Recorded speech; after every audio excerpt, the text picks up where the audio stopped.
155 Iranian warships sit at the bottom of the Persian Gulf. 6 weeks of non-stop American and Israeli airstrikes turned Tehran's conventional navy into scrap metal. The Pentagon called it total naval victory. And yet, right now, as you watch this, the Strait of Hormuz is still closed. How is it possible that the most powerful navy in human history destroyed an entire fleet and still can't open a 32-kilometer passage of water? By the end of this video, you'll understand why Iran maintains 2 completely separate navies and why America destroyed the one that didn't matter. You'll see how fiberglass speedboats the size of fishing vessels can vanish from satellites capable of tracking nuclear submarines. And you'll discover what happened when the United States finally tried to force its way through. This story has 4 phases. Phase 3 is the one that changed everything. Let's begin. This is Stage 1. In the first week of March 2026, a coalition of American and Israeli warships begins systematic strikes against Iran's naval infrastructure across the Persian Gulf. The targets are conventional: frigates, corvettes, patrol boats, missile boats docked at Bandar Abbas and Bushehr. The strikes are devastating.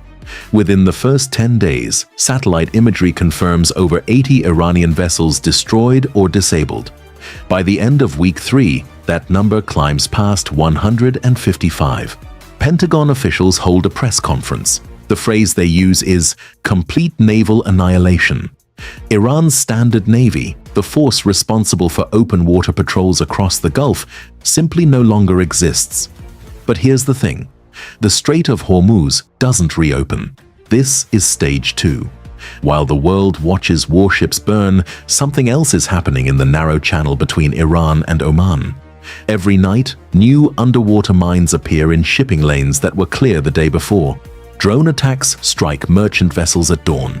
A Greek-flagged oil tanker takes a hit 17 nautical miles south of Bandar Abbas. Then a Panamanian container ship, then a Saudi crude carrier.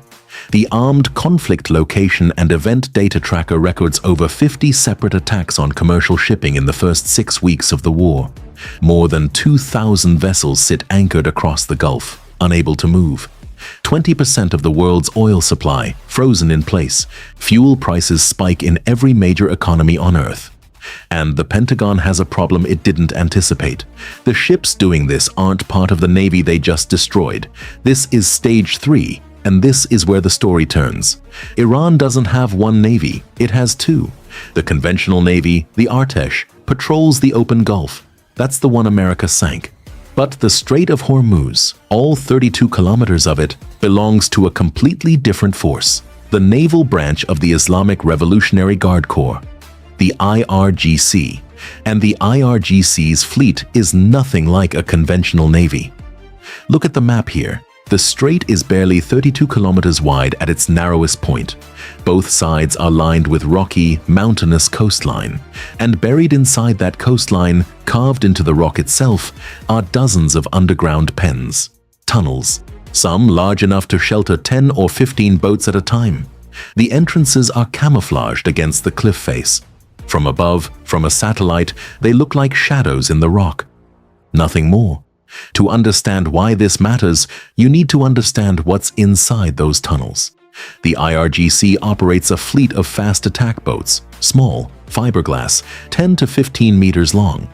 They carry rocket launchers, heavy machine guns, and most critically, naval mines.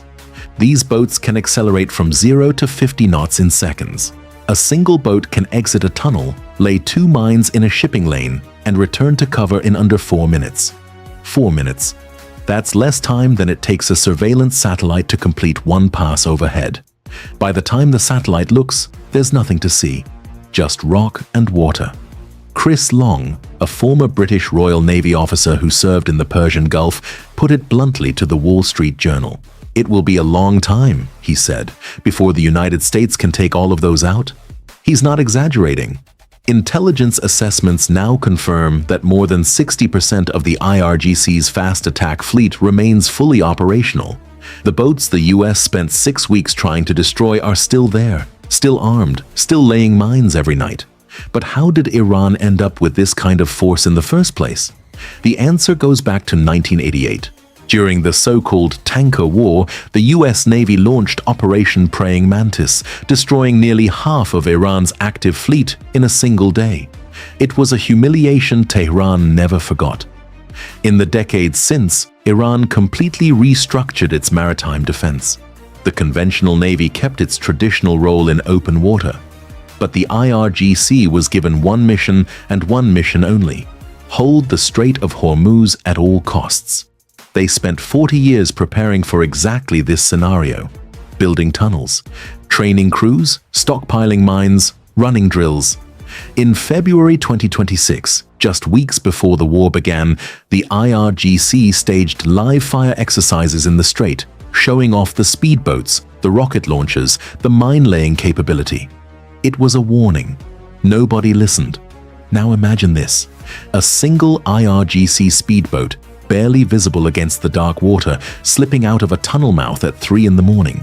No lights, no radar signature.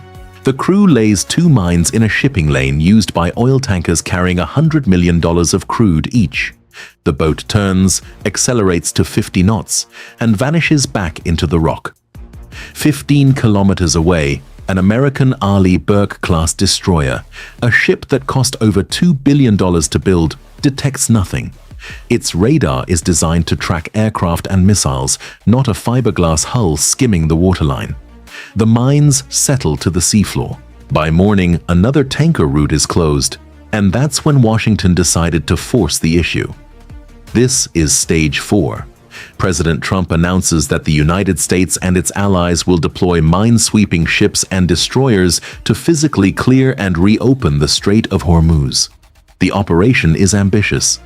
Avenger-class mine countermeasure ships, the workhorses of the U.S. mine-sweeping fleet, begin moving into the eastern approach of the strait. Each ship carries sonar arrays designed to detect mines on the seafloor, along with remotely operated vehicles that can neutralize them one by one. It's slow, painstaking work. A single mine can take hours to locate and disarm. The shipping lanes of the strait contain hundreds. But the IRGC isn't watching passively. Within the first 48 hours of clearing operations, an IRGC fast attack boat emerges from a concealed tunnel less than 800 meters from an American minesweeper. The crew fires a volley of warning rockets, the projectiles slicing across the bow close enough to trigger every alarm on the ship. Before the minesweeper's escort can respond, the boat has already reversed course. 90 seconds. That's all it took. The boat is back inside the rock, invisible.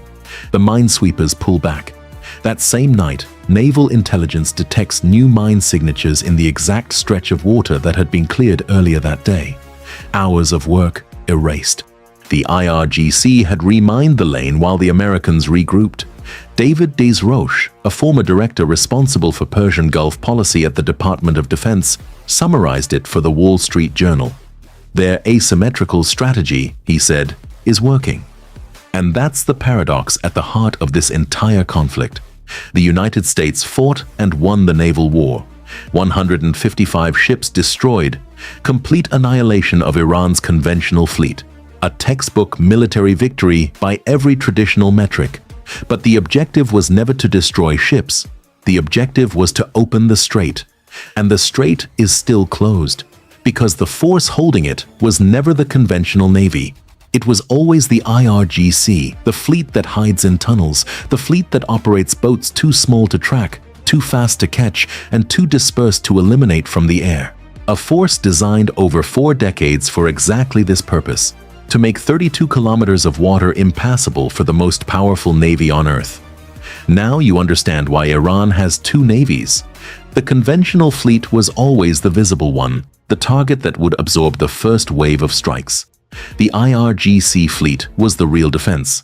You've seen how boats smaller than a city bus can evade satellite networks built to track intercontinental missiles. And you've watched what happened when America tried to force the passage: warning rockets at 800 meters, remined lanes overnight, and a clearing operation sent back to zero. Those 32 kilometers, the same number you first heard as a simple geographic measurement, now means something entirely different. It's not the width of a strait. It's the distance that trapped a superpower. 32 kilometers of water that 2,000 ships cannot cross, that 20% of the world's oil cannot flow through, and that the largest military coalition in modern history cannot open.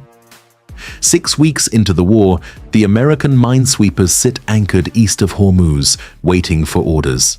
2,000 merchant vessels stretch across the Gulf in every direction, engines cold, crews idle.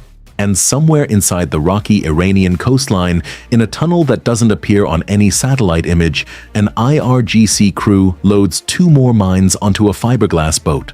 A boat that cost less than a used car. The engine starts. The tunnel mouth opens to black water. And the cycle begins again. We make original videos from scratch and animated by humans. So please subscribe to not miss a